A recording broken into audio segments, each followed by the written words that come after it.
नमस्कार, मैं ममता मिश्रा आज आपको सूर्यकांत त्रिपाठी निराला द्वारा रचित उत्साह कविता पढ़ाऊंगी। कठिन शब्दों के अर्थ और भावार्थ भी समझाऊंगी। सबसे पहले हम कवि निराला जी के बारे में जानते हैं। इनका जन्म सन 1899 में बंगाल के महिषादल में हुआ था और मूल रूप से ये उत्तर प्रदेश के उन्नाव जिले के गढ़ाकोला गांव के निवासी थे। निराला जी छायावादी कवि थे और छायावादी होने के साथ साथ ये प्रगतिवादी कवि भी थे। निराला जी का व्यक्तित्व सचमुच में निराला था और उनका यही निराला व्यक्तित्व हमें उत्साह कविता में देखने को मिलता है। उत्साह एक आह्वान गीत है। आह्वान का अर्थ होता है पुकारना, किसी को बुलाना, जो बादल को संबोधित है और बादल निराला जी का प्रिय विषय है। इन्होंने प्रकृति से संबंधित, बादलों से संबंधित कई कविताओं की रचना की है। इस कविता में उन्होंने बादलों के दो रूपों की चर्चा की है, एक तो कोमल रूप और दूसरा कठोर रूप। एक तरफ तो बादल बरसकर पीड़ित प्यासे लोगों की इच्छाओं को पूरा करने वाले हैं, उन्हें गर्मी के ताप से बचाते हैं, शीतलता प्रदान करते हैं, तो दूसरी तरफ उसी बादल को वे एक कवि के रूप में देखते हैं और कहते हैं कि कवि अपनी नई कल्पनाओं से, नई रचनाओं से नया सृजन करेंगे, नया निर्माण करेंगे और नए अंकुर के लिए विध्वंस का अर्थ होता है विनाश करना, विप्लव का अर्थ होता है विद्रोह और क्रांति चेतना को संभव करने वाला भी बताया है। क्योंकि नए सृजन के लिए विध्वंस की आवश्यकता होती है और क्रांति के लिए लोगों में चेतना जागृत करनी होती है। कवि जीवन को व्यापक और समग्र दृष्टि से देखते हैं। कविता में ललित कल्पना और क्रांति चेतना दोनों हैं।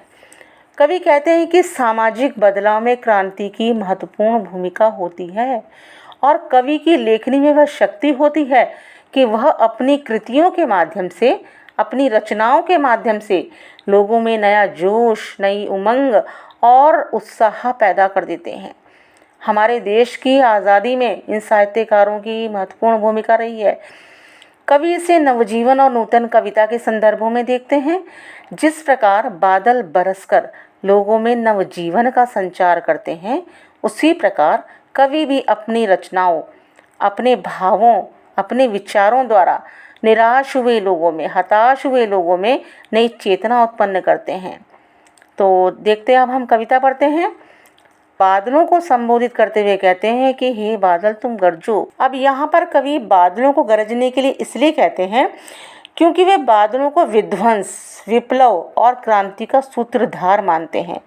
वे संसार के ताप, दुखों, शोषण और उत्पीड़न को दूर करना चाहते हैं और पुरानी परिस्थितियों में बदलाव के लिए गरजने की आवश्यकता है। हताश हुए लोगों में, निराश हुए लोगों में जोश और उमंग, उत्साह भरने की आवश्यकता है और सामाजिक परिवर्तन के लिए क्रांति जरूरी है। इसलिए वे बादलों को गरजने के लिए कहते हैं। आगे क्या कहते हैं? घेर घेर घोर गगन धाराधर ओ धाराधर, ये बादल, धारा को धारण करने वाला कौन कहलाता है? बादल, धाराधर। हे बादल तुम गरज गरज कर पूरे आकाश पर छा जाओ, पूरे आकाश को घेर लो। आगे कह रहे हैं ललित ललित काले घुंघराले। ललित का अर्थ होता है सुंदर। तो यहाँ पर कवि बादलों के सुंदर रूप का वर्णन करते हुए कहते हैं कि तुम अत्यंत सुंदर हो। तुम्हारा रूप सुंदर काले घुंघराले बालों वाले बच्चों की तरह से है। जिस तरह से बालकों के बाल काले घुंघराले होते हैं, उसी प्रकार तुम भी हो। बाल कल्पना कैसे पाले। अब यहाँ पर कवि कह रहे हैं बाल कल्पना होती है बच्चों की कल्पना, कि तुम अबोध बालकों की कल्पना के समान पाले गए हो। जिस तरह से बच्चों की कल्पनाएं होती हैं जो अत्यंत मधुर होती हैं और पल पल बदलती रहती हैं, उनके मन में तरह तरह के विचार आते रहते हैं, उसी प्रकार तुम भी अपना रूप प्रतिपल बदलते रहते हो। कहने का अर्थ यह है कि तुम अबोध बालकों की कल्पना के समान पाले गए हो। विद्युत छवि उर्मे कवि नवजीवन वाले। विद्युत का अर्थ होता है बिजली, उर का अर्थ होता है हृदय। तो कवि बादलों को संबोधित करते हुए कहते हैं कि तुम अपने हृदय में बिजली की शोभा को धारण करने वाले हो। हम देखते हैं ना कि जब बादल आपस में टकराते हैं तो कितनी बिजली कड़कती है, आवाज़ आती है, चमकती है बिजली, और जब कहीं ये बिजली गिर जाती है तो भयंकर नुकसान होता है। तो कवि यहाँ बादलों में एक कवि को भी देख रहे हैं जो बादलों की तरह नवजीवन का संचार करने वाले हैं। जिस प्रकार बादल वर्षा करके भूमि में नए पौधों को जन्म देते हैं, उसी प्रकार कवि भी लोगों में अपनी भावनाओं द्वारा, अपनी रचनाओं द्वारा नई चेतना उत्पन्न करते हैं। वज्र छिपा नूतन कविता, फिर भर दो बादल गरजो। वज्र का अर्थ होता है, एक तो होता है इंद्र का हथियार और दूसरा अर्थ होता है इसका बिजली गिराने की शक्ति, वज्रपात करने की शक्ति। तुम्हारे अंदर वज्रपात करने की शक्ति है। तुम वज्र जैसी विध्वंसक शक्ति को छिपाए रखो और कवि के हृदय में एक नई कविता को जन्म दो जो निराश हताश लोगों में उम्मीद व उत्साह भर सके। इसलिए हे बादल, तुम भयंकर गर्जना करो और लोगों में उत्साह भर दो। विकल विकल उन्मन थे उन्मन। विकल का अर्थ होता है व्याकुल, उन्मन अनमना, मतलब जहाँ मन न लगे। विश्व के निदाघ के सकल जन। निदाघ का अर्थ होता है भयंकर गर्मी, भीषण गर्मी।